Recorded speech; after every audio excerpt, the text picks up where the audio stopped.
Assalamualaikum warahmatullahi wabarakatuh. Saya Sanifah, mahasiswi Pendidikan Matematika Universitas Bina Bangsa. Di sini saya akan menjelaskan mengenai kajian-kajian bidang filsafat. Nah, yang pertama ada ontologi. Nah, ontologi adalah ilmu yang mempelajari sebuah hakikat keberadaan.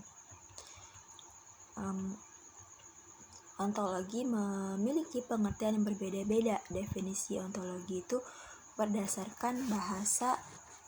dari bahasa Yunani, yaitu on yang merupakan ada dan logos yang merupakan ilmu, sehingga ontologi adalah merupakan ilmu mengenai yang ada.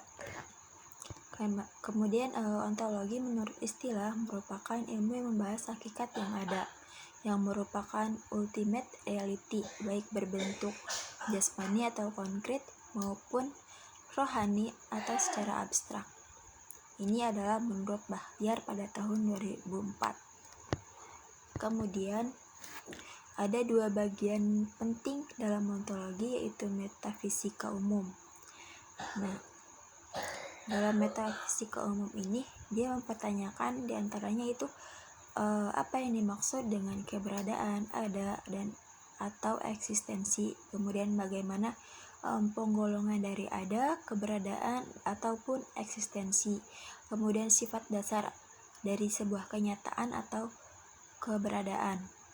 Yang selanjutnya yaitu ada metafisika khusus. Jadi itu diantaranya ada kosmologi, yaitu hakikat mengenai alam semesta. Kemudian antropologi, yaitu hakikat mengenai manusia. Yang selanjutnya itu ada teologi, yaitu hakikat mengenai ketuhanan.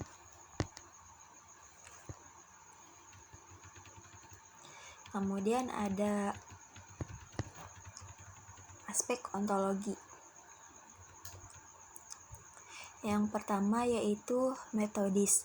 Maksudnya adalah ontologi ini menggunakan cara yang ilmiah, kemudian sistematis, yaitu berkaitan satu dengan yang lainnya secara teratur dan suatu keseluruhan. Kemudian koheren, artinya unsur-unsur satu dengan yang lainnya itu saling bertautan, dia tidak boleh bertentangan. Kemudian rasional, artinya harus berdasarkan kaidah berpikir yang benar atau logis. Kemudian komprehensif, yaitu melihat objek yang tidak hanya dari satu sisi atau sudut pandang, tetapi juga secara multidimensional atau secara keseluruhan. Kemudian ada radikal, yaitu diuraikan sampai akar persoalannya atau esensinya. Yang terakhir yaitu ada universal, yaitu muatan kebenarannya sampai tingkat umum yang berlaku di mana saja.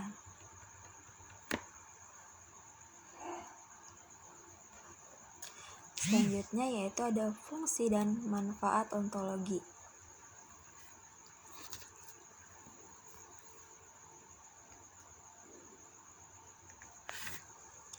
Nah, fungsi dan manfaat ontologi yaitu ontologi berfungsi sebagai refleksi kritis atau objek atau bidang garapan konsep-konsep, asumsi-asumsi, dan postulat ilmu.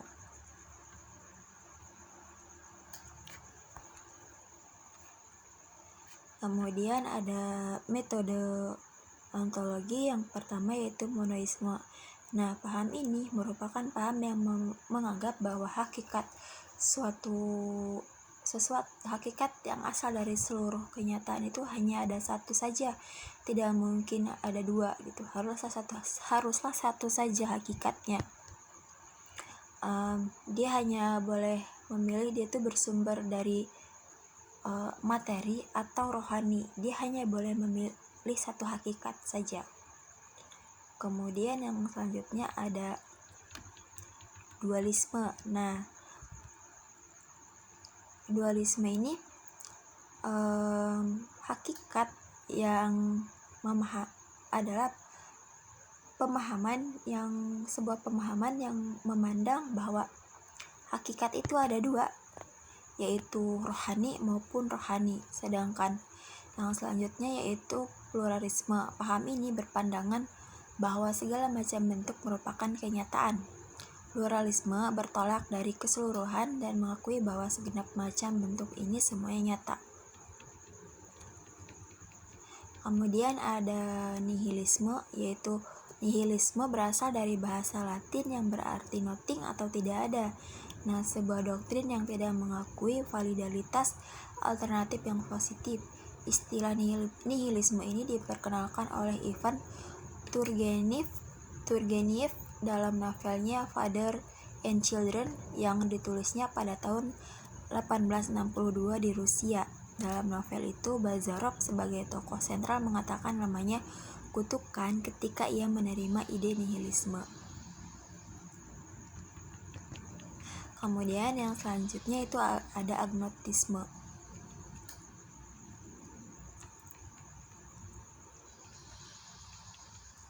Nah, paham ini mengingkari kesanggupan manusia untuk mengetahui hakikat benda, baik hakikat materi maupun hakikat rohani.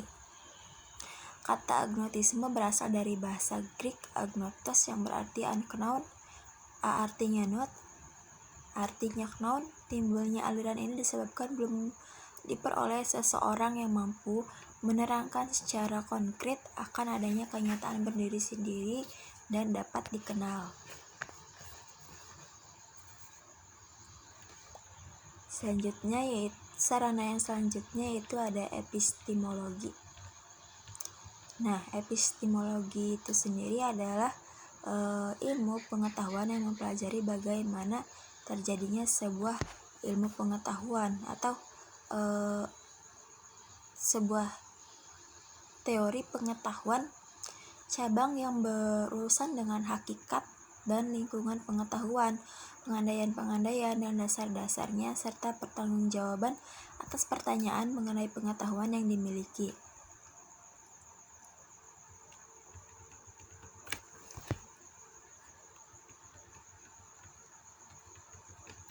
Yang selanjutnya yaitu ada cakupan epistemologi.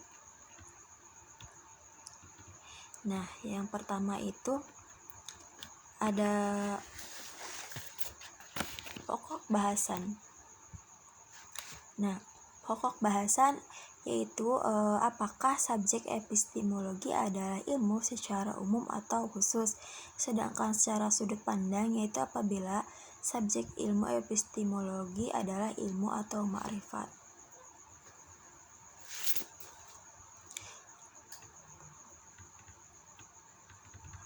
Kemudian ada aliran-aliran epistemologi. Yang pertama yaitu rasionalisme. Nah, aliran ini berpendapat gitu bahwa sebuah ilmu pengetahuan ini bersumber dari sebuah akal pikiran atau sebuah penalaran. Kemudian yang selanjutnya yaitu empirisme yang berpendirian bahwa pengetahuan manusia ini diperoleh melalui sebuah pengalaman. Kemudian yang selanjutnya ada realisme. Nah, realisme merupakan suatu aliran filsafat yang menyatakan bahwa objek yang kita serap lewat indera adalah nyata dalam diri objek tersebut. Kemudian ada kritisisme, yaitu menyatakan bahwa akal menerima bahan-bahan pengetahuan dari empiris yang meliputi indera dan pengalaman. Kemudian akal akan menempatkan, mengatur, dan menertibkan dalam bentuk-bentuk pengamatan, yakni ruang dan waktu. Kemudian yang selanjutnya adalah positivisme, yaitu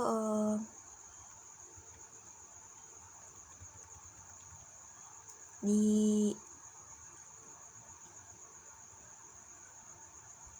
tokoh aliran ini diantaranya yaitu Auguste Comte yang memiliki pandangan sejarah perkembangan pemikiran untuk manusia, dan manusia dapat dikelompokkan menjadi 3 tahap, yaitu pertama teologis, yaitu manusia masih percaya pengetahuan atau pengenalan yang mutlak. Pada tahap ini gitu manusia masih mempercayai tahayul. sehingga subjek dengan objek tidak dibedakan. Kemudian tahap yang kedua yaitu metafisis, yaitu pemikiran manusia berusaha memahami dan memikirkan kenyataan, tetapi belum mampu membuktikan dengan fakta. Nah, tahap yang ketiga yaitu positif, yang ditandai dengan pemikiran manusia untuk menemukan hukum-hukum dan saling berhubungan lewat fakta. Oleh karena itu, pada tahap ini pengetahuan manusia dapat berkembang dan dilakukan lewat fakta. Yang selanjutnya yaitu skeptisisme, yang menyatakan bahwa indera adalah bersifat menipu dan menyesatkan. Namun pada zaman yang modern berkembang menjadi skeptisisme metodis atau sistemis yang mensyaratkan adanya bukti sebelum suatu pengalaman diakui benar. Kemudian yang selanjutnya itu ada pragmatisme, yaitu aliran ini tidak mempersoalkan tentang hakikat pengetahuan, namun mempertanyakan tentang pengetahuan dengan manfaat atau guna dari pengetahuan tersebut ya. Jadi kalau pragmatisme ini dia masa bodoh dia nggak peduli dengan hakikat sebuah pengetahuan, yang penting dari pengetahuan itu gunanya untuk apa manfaatnya itu untuk apa, seperti itu.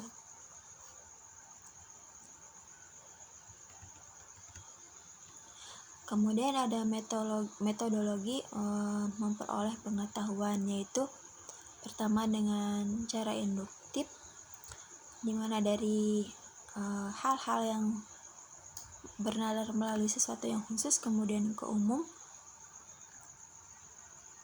Kemudian yang selanjutnya yaitu ada metode deduktif, pengetahuan yang diperoleh dari penalaran yang bersifat umum kemudian ke khusus.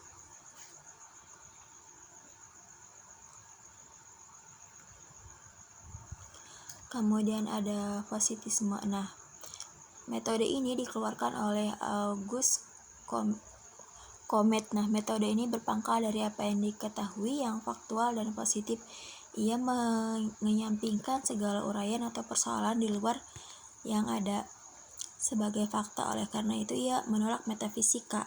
Apa yang diketahui secara positif adalah segala yang dampak dan segala gejala.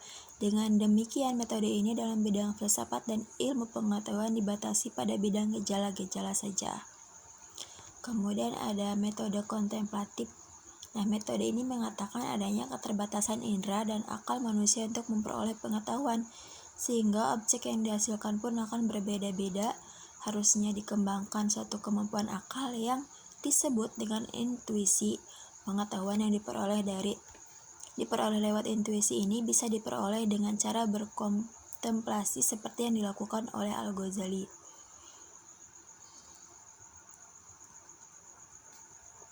Yang selanjutnya yaitu dengan metode dialektis. Nah, dalam filsafat, dialektika bermula-mula berarti tanya jawab untuk mencapai kejernihan filsafat. Metode ini diajarkan oleh Socrates, namun Plato mengartikan diskusi logika. Kini dialektika berarti tahap logika yang mengajarkan kaidah-kaidah dan metode-metode penuturan, juga analisis sistematik tentang ide-ide untuk mencapai apa yang terkandung dalam pandangannya.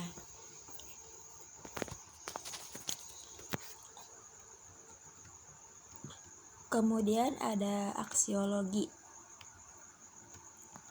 Nah, aksiologi adalah pengetahuan mengenai nilai kegunaan suatu ilmu. Nah, jadi aksiologi ini pengetahuan mengenai dari kegunaan sebuah ilmu. Di antaranya yaitu ada logika, etika, dan juga estetika. Dimana logika artinya dengan penalaran yang masuk akal, orang dapat berpikir secara benar. Kemudian etika itu tujuannya agar manusia dapat mempertanggungjawabkan apa yang dilakukannya. Sedangkan estetika yaitu penilaian manusia terhadap sebuah keindahan. Demikian penjelasan dari saya mengenai kajian bidang filsafat. Kurang lebihnya saya mohon maaf. Wassalamualaikum warahmatullahi wabarakatuh.